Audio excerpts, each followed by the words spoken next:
Endrick, the much sought after, very talented youngster from Palmeiras. Is the youngest player to receive a senior call-up since some guy called Ronaldo O Fenomeno Nazario. From what we've seen and what we've read and what we've heard, it's a special one. And he really is something special. Somebody that clubs have been aware about for a long time. Real Madrid have signed Brazilian player Endrick. I don't see this kid flopping, man. I just think he has too much strength, too much speed, too much raw talent. Blistering acceleration. He's full of audacity. The ability to take the ball and say, I got this, everybody sit back. He's only 5'8", but he's got a lot of power. And at that age, A 17-year-old kid. He's been described as the future of Brazilian football.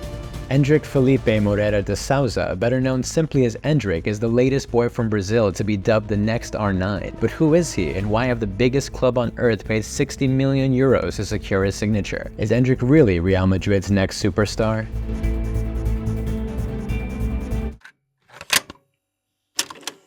Welcome back, guys. You're watching the Sideline Starters, and my name is Andy, first team all sideline. Make sure you hit that like button so YouTube never hides any of my videos from your feed. And once you've done that, let's get started.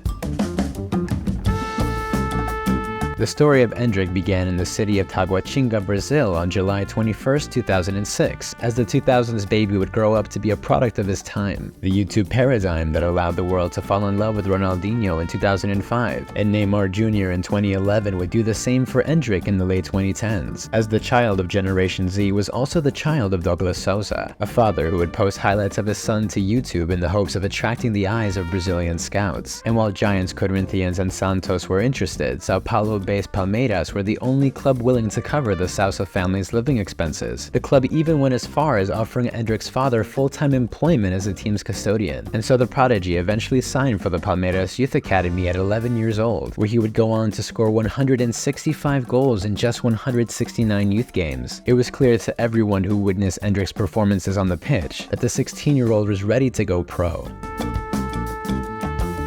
Endrick made his professional senior debut on October 6, 2022, and at just 16 years, 2 months, and 16 days became the youngest player to ever appear for the Palmeiras first team. He would score his first goals for the club 2 weeks later after nabbing a brace against Atlético Paranaense, which made him the second youngest scorer in the history of Brazil's Serie A. Endrick was breaking records and setting standards, as he went on to score 3 goals in 7 brief appearances last season in the Brasileirão, and actually averaged the highest total goals per 90 metric on the entire squad, with his third and final goal of the season coming against Fortaleza in a 4-0 victory that secured Palmeiras' 11th league title and Endrick's first domestic trophy. He was named the most promising player in the league and would continue to live up to that honor in his second season, as the now 17-year-old led his side in scoring with 11 goals in 31 league appearances this season. It's also worth noting that Endrick has scored these 11 goals from a total of 39 shots, which means he's scoring on 22.5% of his attempts, which is a shot conversion rate that's already comparable to the likes of Kylian Mbappe and Erling Haaland. But this is one of those occasions where stats alone don't do a player justice, as watching Endrick flick the football over the heads of grown men, dribble through opposition defenders like training cones, and chip goalkeepers in spaces tighter than telephone booths reveals a generational talent that numbers can't quantify. Endrick legitimately looks like the best player on the pitch in every game he plays in, displaying explosive, dangerous pace across all areas of the pitch, as he instinctively sprints at defenders practically begging for a 1v1 duel that almost always ends with the teenager cleverly cruising past them. And while he doesn't succeed in every audacious attempt, his elite dribbling metrics amongst forwards in the league prove he's far from wasteful, which is why Real Madrid jumped at the chance to sign him last December.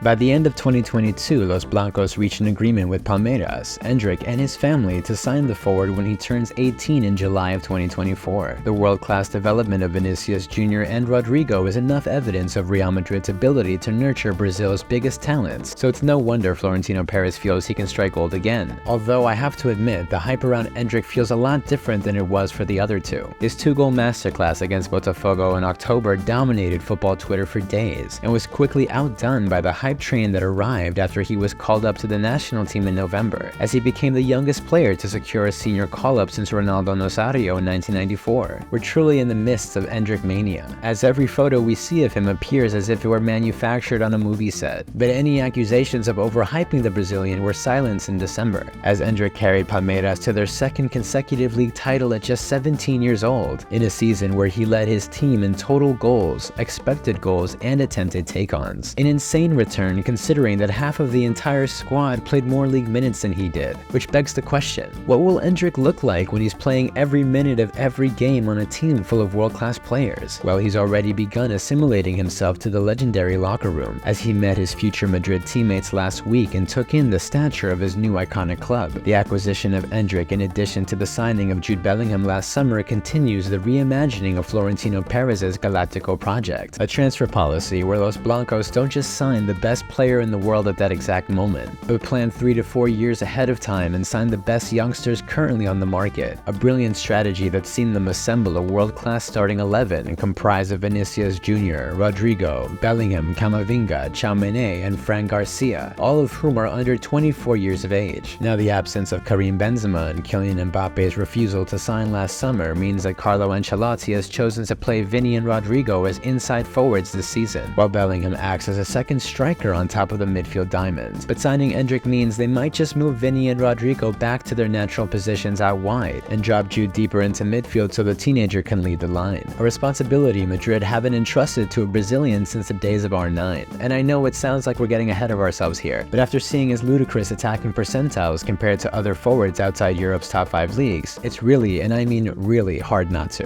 But what do you guys think? Will Endrick be the answer to Real Madrid's striker problem, or is he just a bust waiting to happen? Let me know in the comment section below and drop a like if you enjoyed today's video. As always, I'm Andy, first team all sideline.